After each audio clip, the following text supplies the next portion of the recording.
playing the tables much here at Monte? No, I'm afraid that sort of thing ceased to amuse me years ago.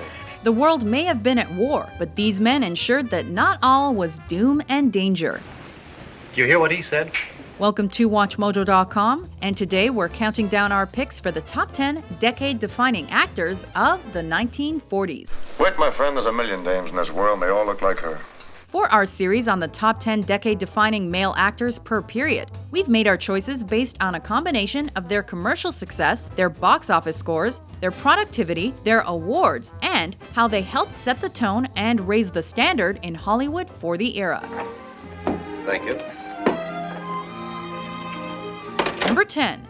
Alan Ladd. You know, until I hired you as my double, I didn't know how good-looking I was. Ladd's was a determined breakthrough into acting that saw him take a flurry of early cameo appearances, including as a newspaper reporter in Citizen Kane. Or Rosebud? How about it, Jerry? But this Gun for Hire was his debut as a featured star. Here's the funniest angle of it all. He had an unsmiling coldness about his bad guy with a conscience persona, which proved popular with wartime audiences. Get out! Get out! Keep your dirty hands off me. Oh! You and your cat. Go on, beat it. Thanks to his work in westerns, as well as noir films, often alongside Veronica Lake, Ladd is credited as a revolutionary who turned the villain into a charming, attractive, tempting figure, like those we see in gangster movies today. I'm not going. You get out of here. Sure, with you. Taylor, stop him. Oh! Number 9. Gary Cooper. And they're using your country as a proving ground for their new war machinery, their tanks and dive bombers and stuff like that. Coop, as he was known in Hollywood, had roles in over 100 movies during his career, including a breakthrough supporting part in Wings, the first ever recipient of the Best Picture Oscar. He famously rejected the part of Rhett Butler in Gone with the Wind, but still achieved fame in the following decade with his stone-faced and modest style. I reckon I ain't found no roots what'll hold me up when I'm hell-bent to fall. Varying between comedy, drama, crime, and westerns, Cooper won an Oscar for Sergeant York during the decade and eventually paired up with Ingrid Bergman in an adaptation of For Whom the Bell Tolls. They do it wrong.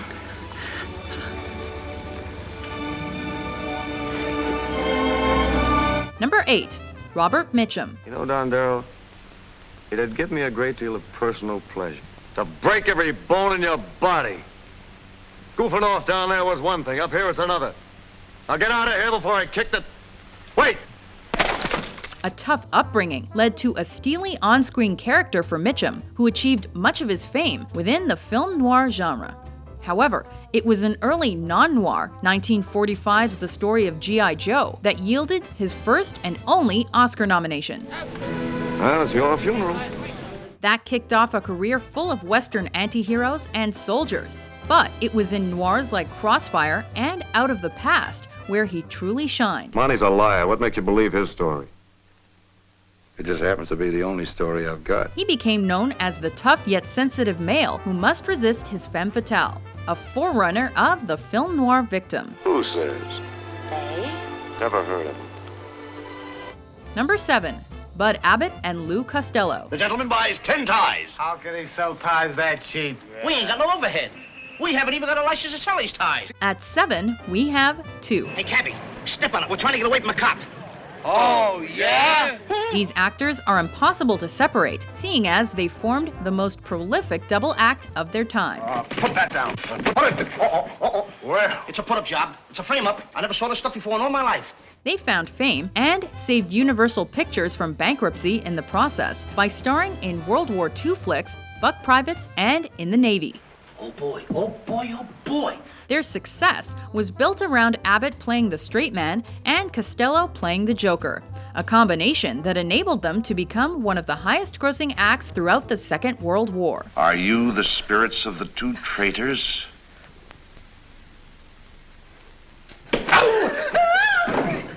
Number 6. Peter Lorre. You sit down, Mr. Carroll. Thank you, sir. Peter Lorre's early career spread across the 1930s when, due to his Austrian birth, he was continually typecast as the menacing foreigner figure next to actors like Sidney Greenstreet and Humphrey Bogart. See, Mr. Spade, I'm trying to recover ornament that, shall we say, has been mislaid. However, his roles in The Maltese Falcon and Casablanca earned him greater respect within Hollywood circles, and he emerged as a leading wartime entertainer with films such as Background to Danger and Three Strangers. Why the Three Strangers?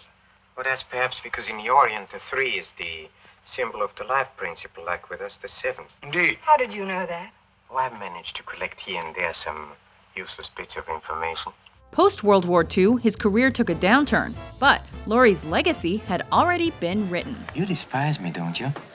Well, if I gave you any thought, I probably would. Number 5. Henry Fonda. Either we gotta tie him up and throw him in the truck, or something, he can't stay here. When Fonda roomed with James Stewart in the 1930s, little did their landlords realize the acting royalty that slept in their beds. Where's the best place to get work around here? Don't matter what kind, either. Fonda's own career kick-started with a role as Tom Joad in an adaptation of The Grapes of Wrath, which earned him an Oscar nomination and a 7-year contract with 20th Century Fox. He then starred opposite Barbara Stanwyck in The Oxbow Incident and with Joan Crawford in Daisy Kenyon. Don't ever expect one person to replace another one, Peter. You might be disappointed. Sure you're talking about me? All during a decade in which he also saw Second World War action in the Navy. Wherever there's a fight so hungry people can eat, I'll be there. Wherever there's a cop beating up a guy, I'll be there. Number 4. Laurence Olivier. Oh, that this too solid flesh would melt, thaw, and resolve itself into a dew. An Englishman of such worth, he was eventually granted the title Lord Olivier. This actor is considered among the greatest of the 20th century. You didn't go into the cottage, did you?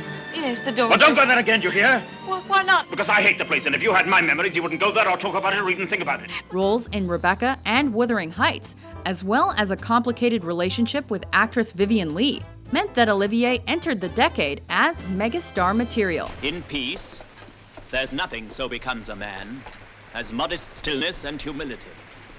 But when the blast of war blows in our ears, then imitate the action of the tiger. 2 parts of his acclaimed Shakespeare trilogy were also released in the 40s, allowing Olivier to combine his classical background with his silver screen stardom. He was professional, prolific, and all but cinema perfection. You cannot, sir, take from me anything that I will more willingly part withal, except my life. Number 3. Orson Welles. I can hear you very well if you speak in a normal tone of voice. Receiving our bronze medal is a man who's more than an actor. He's a pioneering director, theater figure, and radio broadcaster. Is that correct? Don't believe everything you hear on the radio. Read the Inquirer. He reduced a nation to apocalyptic paranoia with his radio adaptation of The War of the Worlds. Took me 2 solid years in the best boys' school in the world to learn that trick. The fellow who taught it to me is now the president of Venezuela. That earned him Hollywood's attention and allowed him to write, direct, and star in his best-remembered contribution to cinema and a film that's widely regarded as one of the greatest ever made, 1941's Citizen Kane. Rosebud. On the screen, his direction and narration of 1942's The Magnificent Ambersons gained further critical acclaim. Too slow for us nowadays, because the faster we're carried, the less time we have to spare. Number 2. Humphrey Bogart. Shut this door and lock it behind me and don't open it till the police come. Do you know who he is? Yeah, it's Captain Jacoby, master of the La Paloma. You're a good man, sister. Again, this guy is more than an actor. He's an icon. Born on the last Christmas day of the 19th century, Bogart's life was a romance from the beginning. He scored a contract with Warner Brothers at the start of his career and struggled to break past the company's leading males, James Cagney and Edward G. Robinson. But films like High Sierra, The Maltese Falcon, and Casablanca changed all that. If that plane leaves the ground and you're not with him, you'll regret it. Maybe not today, maybe not tomorrow, but soon and for the rest of your life. 2 years after that romantic hit, he met his 4th and final wife, Lauren Bacall. Go ahead and scratch. And the pair became Hollywood's darlings. I play horses, I play the wheel. Playing something else, too. What makes Never you mind think... talking, let me do it. Before we unveil our pick for decade-defining actor of the 1940s, here are a few honorable mentions. Oh, that's all right. I shan't be too late. You send your card in quick and get the money. See you Sunday. Every man for himself. Oh. Time to go home now. Good night. Number 1. James Stewart. I can promise you one thing. I'll do nothing to disgrace the office of the United States Senate. Bogart and Wells were influential, but Jimmy Stewart stole the show. In a decade when he also dedicated time to World War II military service, Stewart's roles as the average aspiring American resonated with and gave encouragement to just about everyone. Dost thou have a washroom? Thank thee. His natural style won him an Oscar for The Philadelphia Story, having been previously nominated for Frank Capra's Mr. Smith Goes to Washington.